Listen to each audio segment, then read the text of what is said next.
Olá, queridos amigos, tudo bem com vocês? Sejam bem-vindos ao canal Fala Sério Pastor, é sempre bom ter vocês aqui conosco. E vamos a mais um comentário da lição da Escola Sabatina. Tive o privilégio de escrever o comentário da lição desse trimestre para o site da Casa Publicadora Brasileira, que vou deixar aí no link da descrição. Então, assiste esse vídeo, tenho certeza que o conteúdo do vídeo vai te ajudar. Você que gosta de comentar na lição da Escola Sabatina, você que é professor, enfim, eu tenho certeza que vai te ajudar. Fica com a gente, portanto, até o final.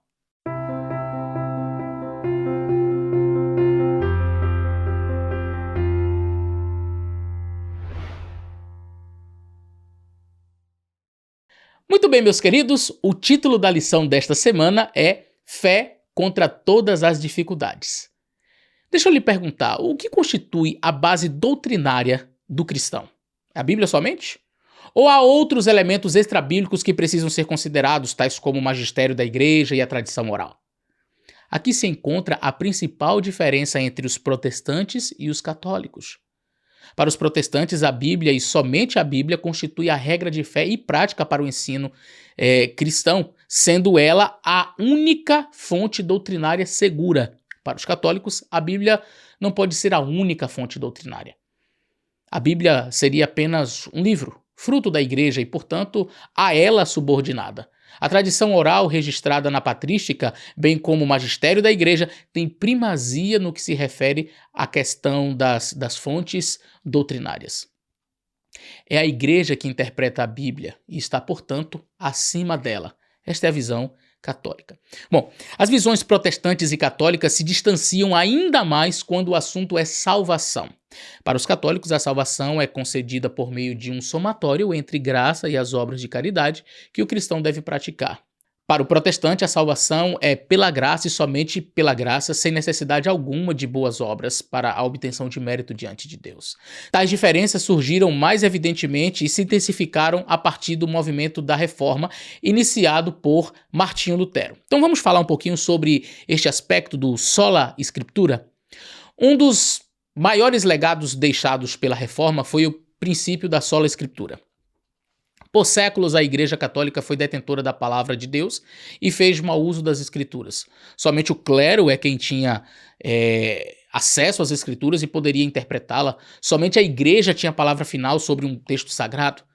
Se ao menos a Bíblia fosse seguida à risca, seria menos ruim.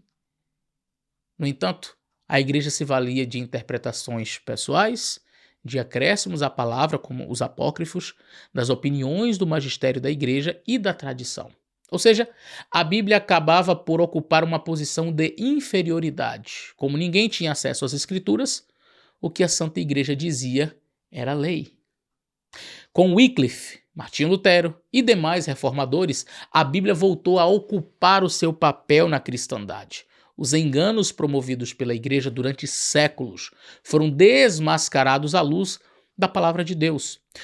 Os princípios do sola scriptura, ou seja, somente as Escrituras, sola fide, ou seja, somente a fé, e sola gratia, ou seja, somente a graça, solus Christus, somente Cristo, e soli Deo gloria, somente a Deus a glória, estavam em contraste com as enormes exigências e o pavor que a igreja impunha sobre os cidadãos.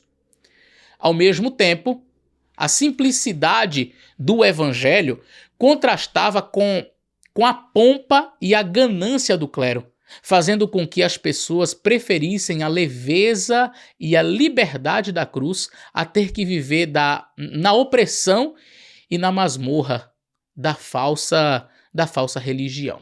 Bom, ao exaltar a Bíblia, ao colocá-la no centro de onde deveriam advir todas as doutrinas, a reforma foi como um grande farol em meio à tempestade e às densas trevas que cobriam a Europa. Ao raiar a luz, obviamente, esta incomodou bastante. Uma contra-reforma foi iniciada a partir da Igreja Católica. Infelizmente, milhares de pessoas morreram com o que ficou conhecido como a Santa Inquisição. Não morriam, porém, sem esperança. Ao contrário, agora tinham alegria em servir a Cristo e, se fosse necessário, dariam a vida por ele. Infelizmente, muitos hoje sequer vivem pela palavra. Quanto mais morrer por ela. Falando um pouquinho agora só do aspecto sola gratia. No grande período de trevas da Idade Média, O medo era a principal ferramenta da igreja. Ninguém podia discordar da igreja, ninguém podia ler e interpretar a Bíblia sozinho, ninguém teria salvação senão através da igreja. O seu slogan, que até hoje permanece, né, foi: fora da igreja não há salvação. Você já ouviu isso provavelmente, porque eu já ouvi, já falaram isso pra mim. Fora da igreja católica não há salvação. Isso não é verdade, não é? Porque a salvação é através de Cristo e não da igreja. Mas vamos lá.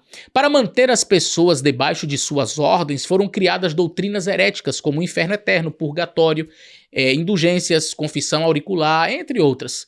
Pessoas davam altas somas de dinheiro e bens e propriedades para a igreja a fim de obter perdão dos pecados e receber a salvação. Os ricos, por mais ímpios que fossem, sempre recebiam a salvação, pois tinham condições de pagar por ela através das indulgências, né? Aos pobres restava o medo, a obediência absoluta a tudo quanto a igreja dizia e as penitências, não é?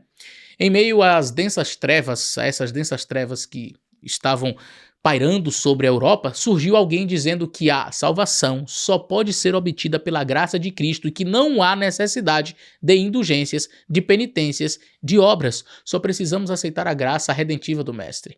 As pessoas não mais precisavam recorrer a um pecador para obter o perdão de seus pecados. Isso foi como um bálsamo para as pessoas. Só o fato de agora saberem que poderiam ter acesso à salvação sem precisar pagar por ela, de que não precisavam fazer penitências ou se confessar a homens, mas ir diretamente a Jesus, trouxe alívio indescritível a quem teve contato com as grandes verdades trazidas pela reforma. Vamos falar um pouquinho agora sobre esta relação entre fé e obras, porque a gente não está dizendo aqui que as obras devem ser jogadas no lixo, não é verdade? Diz a palavra do Senhor em Romanos 11, verso 6, mas se é por graça, já não é pelas obras. De outra maneira, a graça já não é graça. Se, porém, é pelas obras, já não é mais graça. E de outra maneira, a obra já não é obra. Um dos pontos principais trazidos pela reforma foi a salvação pela graça, por meio da fé, independentemente das obras. A má compreensão, entretanto, do papel das obras pode levar o cristão à desobediência e à rejeição prática da graça de Cristo. Por não entender plenamente o papel das obras, Martinho Lutero, por exemplo, chegou a declarar que a carta de Tiago, que mostra o valor das obras, era uma carta de palha. Como conciliar a fé com as obras? A resposta é simples. A fé é para a salvação. As obras sempre serão resultado da salvação recebida. É possível que uma pessoa que não creia em Deus e rejeite a sua palavra tenha boas obras de caridade, mas isso não significa que terá salvação. Porém, para aquele que recebeu a salvação pela graça, é impossível não demonstrar isso através das boas obras. Satanás pode até se transfigurar em anjo de luz, mas um anjo de luz jamais se transfigurará em Satanás.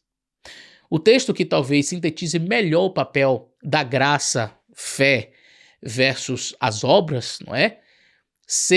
Talvez seja a passagem clássica de Efésios, capítulo 2, versos 8 a 10. Pela graça sois salvos, por meio da fé. Isso não vem de vós, é um dom de Deus. Não vem das obras para que ninguém se glorie. As pessoas leem até aqui e param. Mas o verso 10 traz exatamente o papel e o valor das obras. Porque somos feitura sua, criados em Cristo Jesus para as boas obras, as quais Deus preparou para que andássemos nelas. Note que as obras, as boas obras, existem para que nós pudéssemos andar nelas. E foram preparadas por Deus.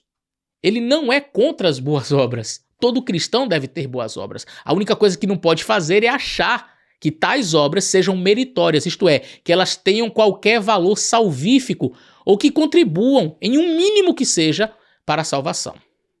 Concluindo, como ficou claro até aqui, a única regra de fé e prática para os cristãos deve ser o quê?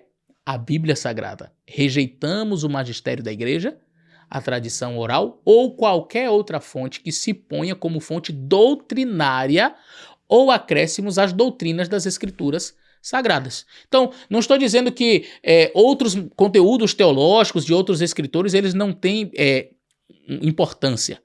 Mas eles não podem ser fonte doutrinária. Estou deixando isso claro que alguns já podem dizer assim, mas vocês não têm Ellen White? Não como fonte doutrinária. Todas as doutrinas da Igreja Adventista do Sétimo Dia vêm da Bíblia, não de Ellen White. Nenhuma doutrina vem de Ellen White. Todas nós extraímos da Bíblia. Então nós podemos ter outras literaturas, não há problema algum. Agora, fonte doutrinária, Bíblia Sagrada. Quanto à salvação, ela é apenas pela graça por meio da fé. Nenhuma indulgência, nenhuma obra pode contribuir, no mínimo que seja, para a salvação.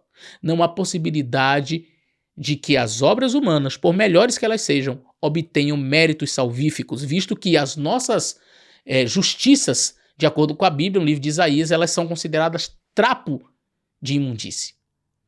Dependemos, portanto, das obras e dos méritos de Cristo. Elas sim são perfeitas e podem substituir as nossas, que são falhas e defeituosas.